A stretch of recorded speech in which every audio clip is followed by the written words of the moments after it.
Second number पे हमारा कैसा हीट प्रोड्यूस हो रहा है हमारे बॉडी में, एक्सरसाइज के द्वारा। जैसे ही हम फिजिकल एक्टिविटीज करते हैं तो हमारा जो स्केलेटल मसल होता है वो ब्रेक डाउन होता है और उसके द्वारा लगभग 80% जो स्केलेटल मसल एक्टिविटी करता है उससे भी हमारा क्या होता है, एनर्जी प्रोड्यूस होती है। जब हम बहुत ज्यादा एक्सरसाइज करते हैं तो क्या होता है, हमारी एनर्जी राइज करती है और हमारा टेम्परेचर इंक्रीज होता है। तो ये भी एक प्रकार का सोर्स ऑफ हीट प्रोडक्शन है एक्सरसाइज। नेक्स्ट क्या है, हार्मोनल इफेक्ट। जब भी हमारे बॉडी में किसी प्रकार के हार्मोनल चेंजेस होते हैं या डिसफंक्शन होते हैं उसकी वजह से भी हमारे बॉडी में टेम्परेचर राइज होता है।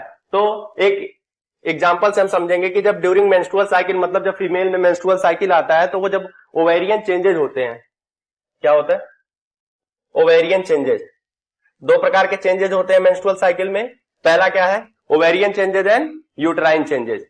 तो ओवेरियन चेंजेस में जब हार्मोनल स्टिमुलेशन होता है तो उसकी वजह से 0.3 डिग्री सेल्सियस से 0.6 डिग्री सेल्सियस तक हमारा टेम्परेचर इंक्रीज हो जाता है।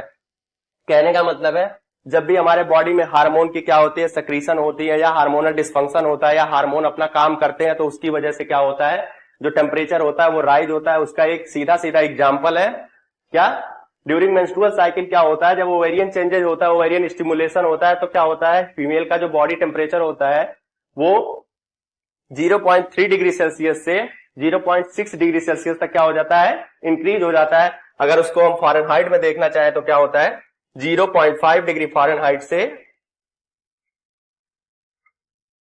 1 डिग्री फ़ारेनहाइट क्या हो जाता है, टेम्परेचर राइज हो जाता है।